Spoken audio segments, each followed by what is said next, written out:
it just affects you. It just never goes away. The grief never goes away. It's been 19 years, gone with no trace. A frantic phone call from his hilltop home on the west side of Columbus. No one's heard from him since. What was said in that final phone call to his mother and why things aren't quite adding up. This is Unsolved Ohio.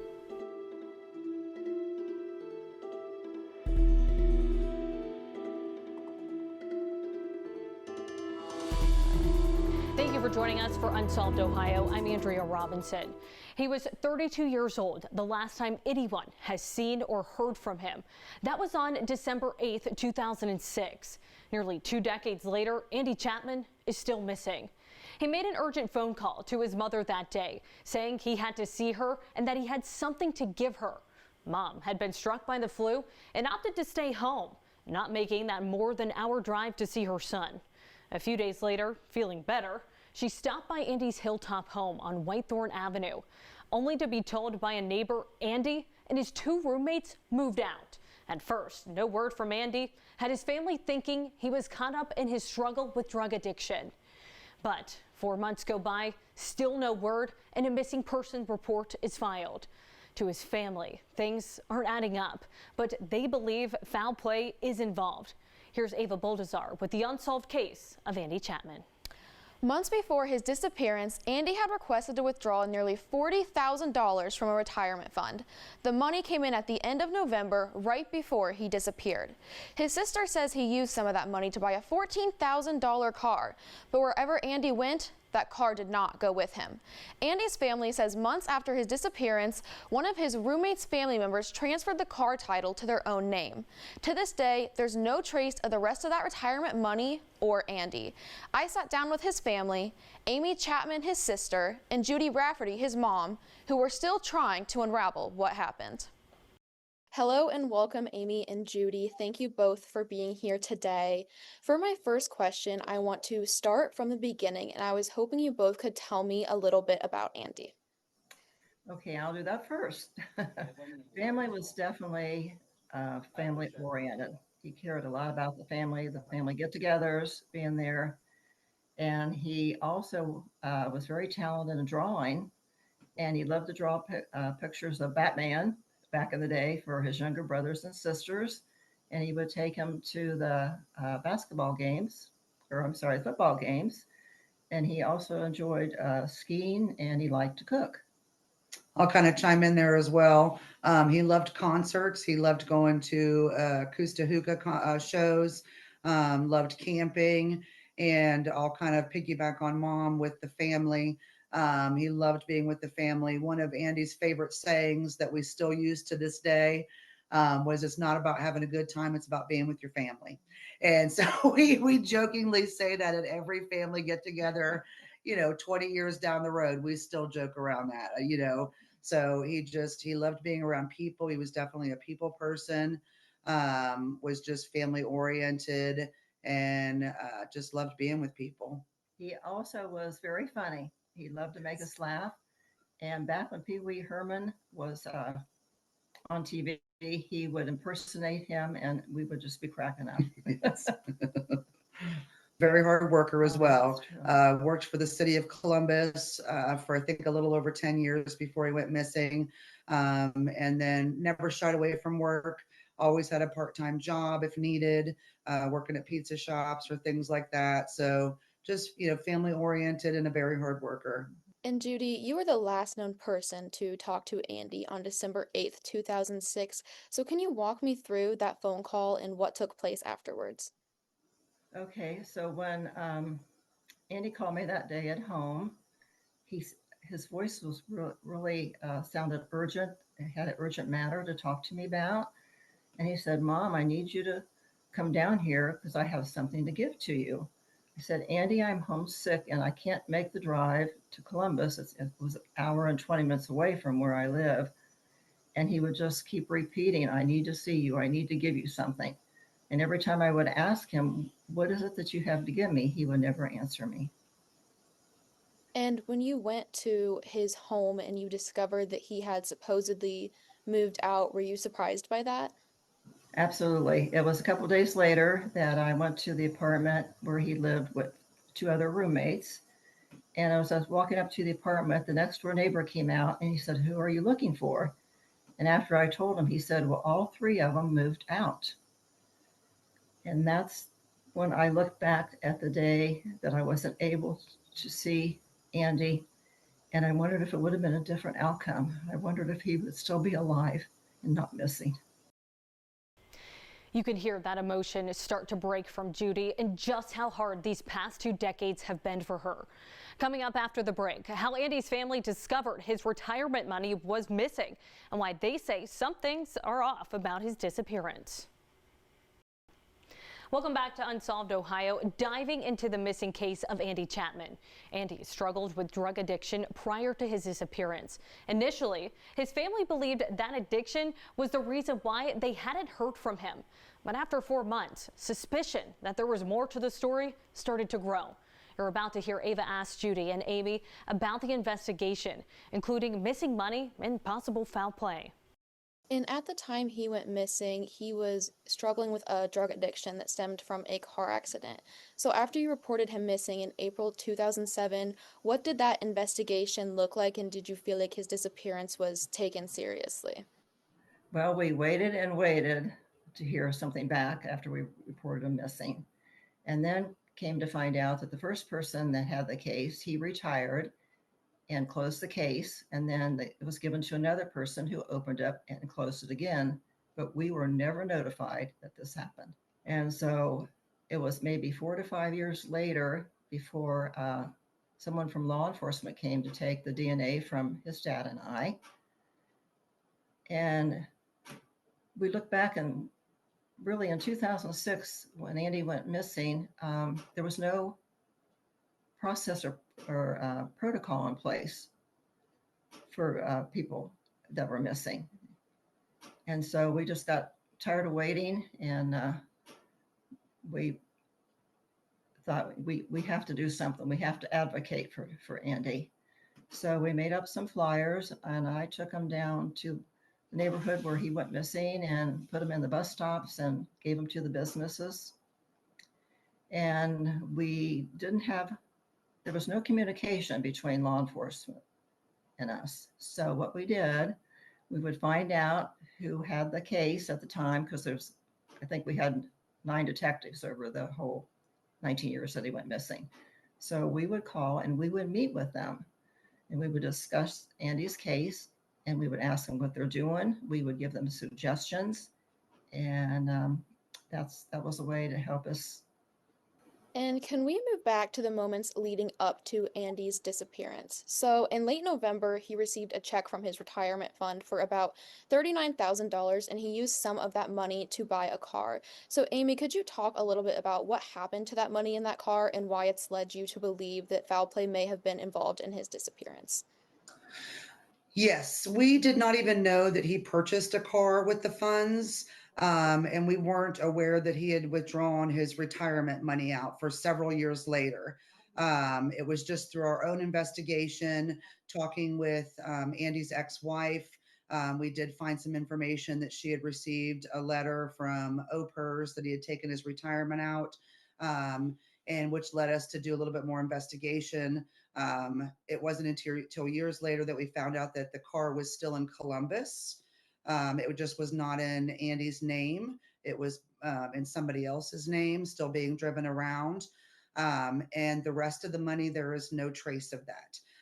Unfortunately, because the police did not act on the case and pull any records, the bank records are gone.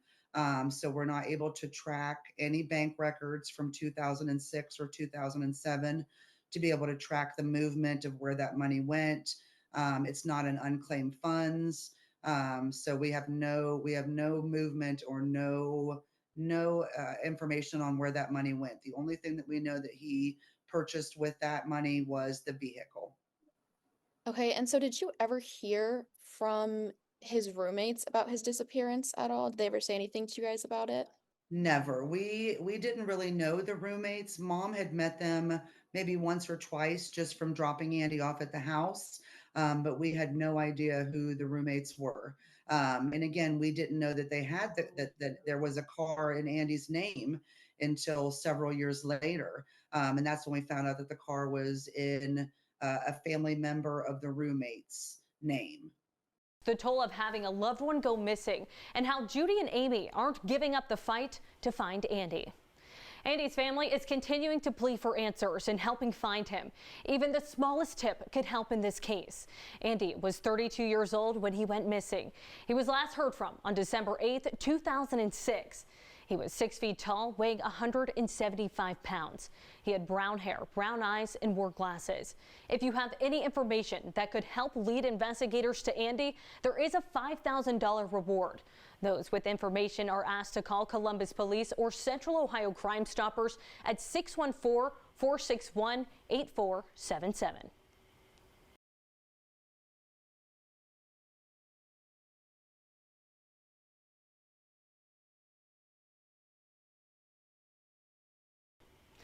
"19 years. That was nearly 2 decades of feeling the absence of their loved one.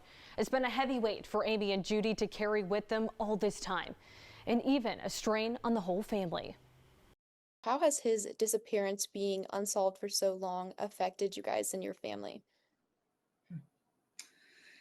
It's been devastating. At the beginning of Andy's disappearance, it divided our family. Whereas some people believed that he was missing, that there was foul play, something wasn't right. Andy was not one that wouldn't contact us. Even in the height of his addiction, he still contacted mom. We had a split family, and then we had other family members who were, he doesn't want to be found. He's using, he'll come back around, he'll pop back up type of thing. And it was a struggle to even communicate about it because it just felt like you were being suffocated when you talked about it. It's now, we're able to talk about it more. Family members that weren't involved in the beginning are now more involved with the with us doing the March for the Missing and things like that. But the best way that mom and I can describe it is it feels like you're being suffocated. I'm just his sister, and it devastates me as a sister to think that that he's been hurt, that somebody hurt him. But as a mother, what I'll let her kind of speak for what she's gone through, with having a missing child.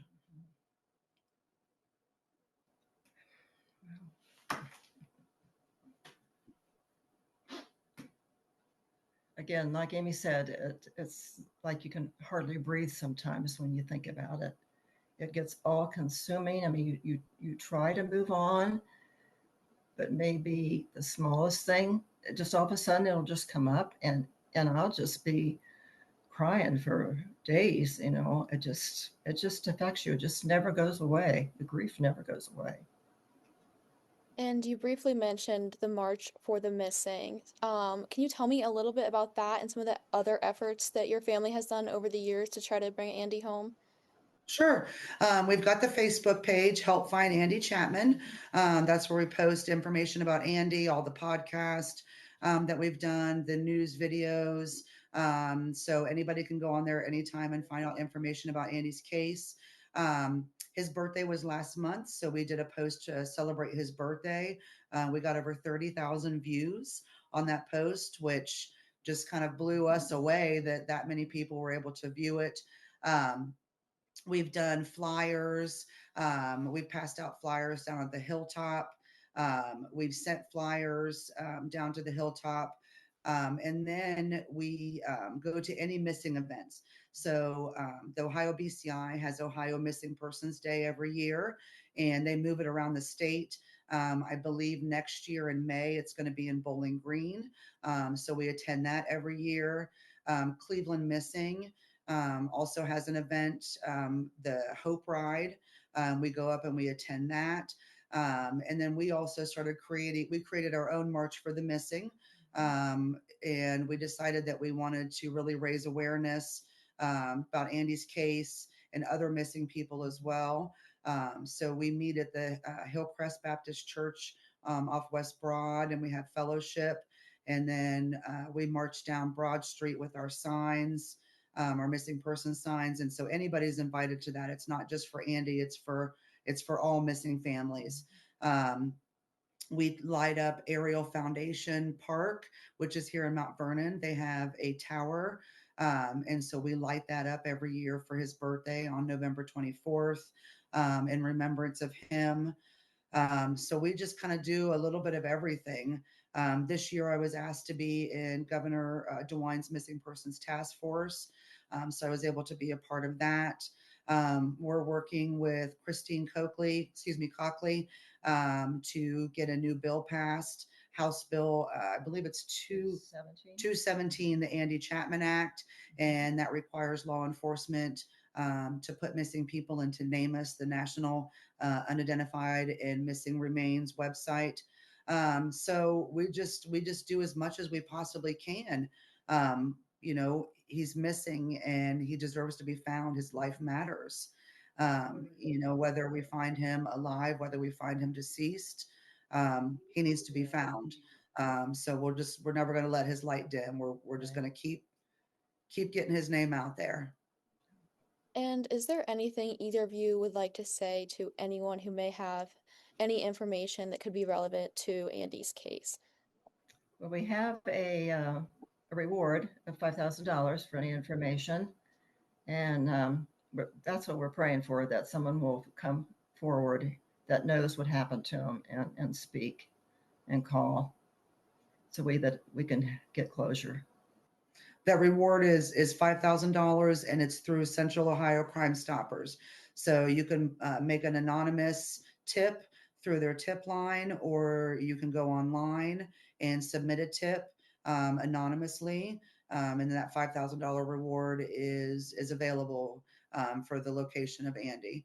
So we just beg with everything that we have in us that somebody please come forward, let us know where Andy is, let us know what happened, so that we can bring him home and bring closure to the family.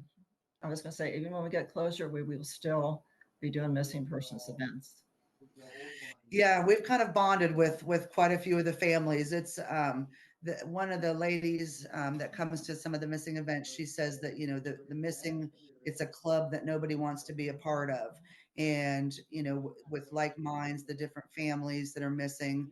We understand what each other are going through. We have a little camaraderie. But just even once Andy's home, we will still do the March for the Missing. We will still attend all of the missing events. Just to help and support other people. But right now, our focus is on Andy coming up with the missing date, with his missing anniversary coming up.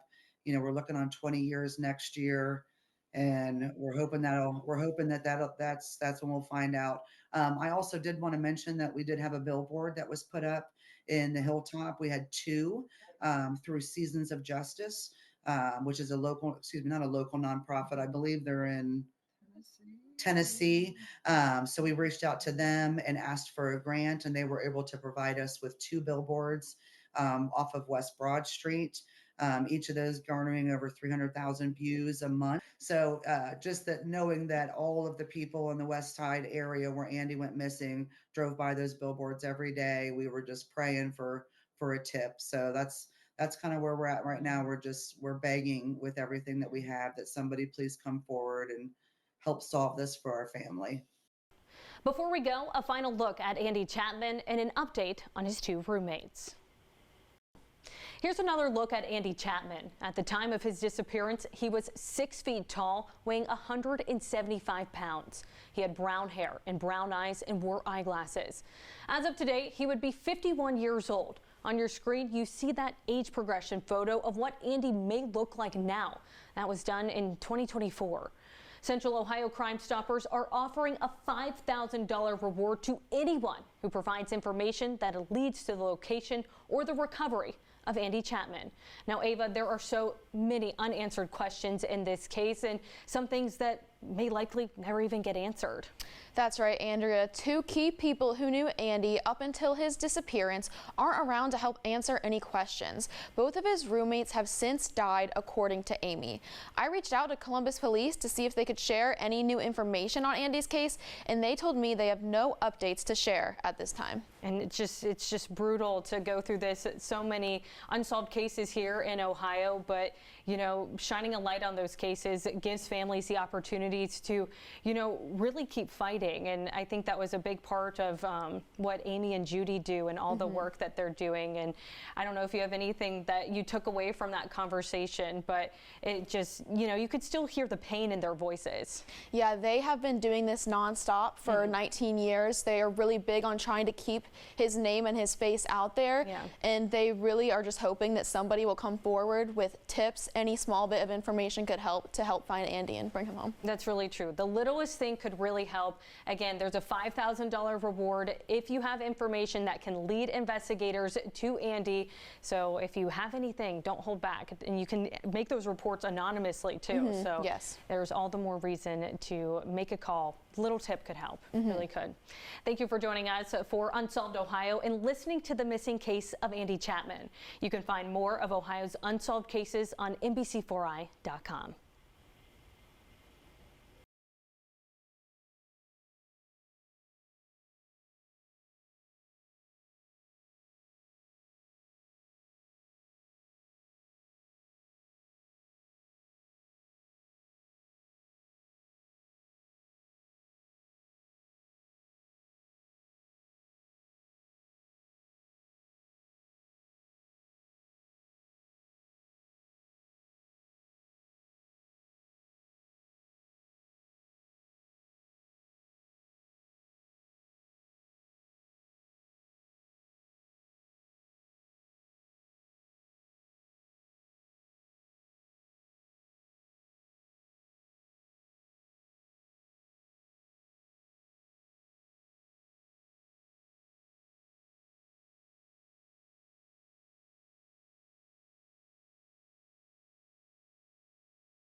Thanks for watching. For more NBC4, download the NBC4 streaming app. You'll get free 24/7 local programming streamed straight to your living room. Just search NBC4 Columbus on your Apple TV, Amazon Fire, Roku, or Samsung device.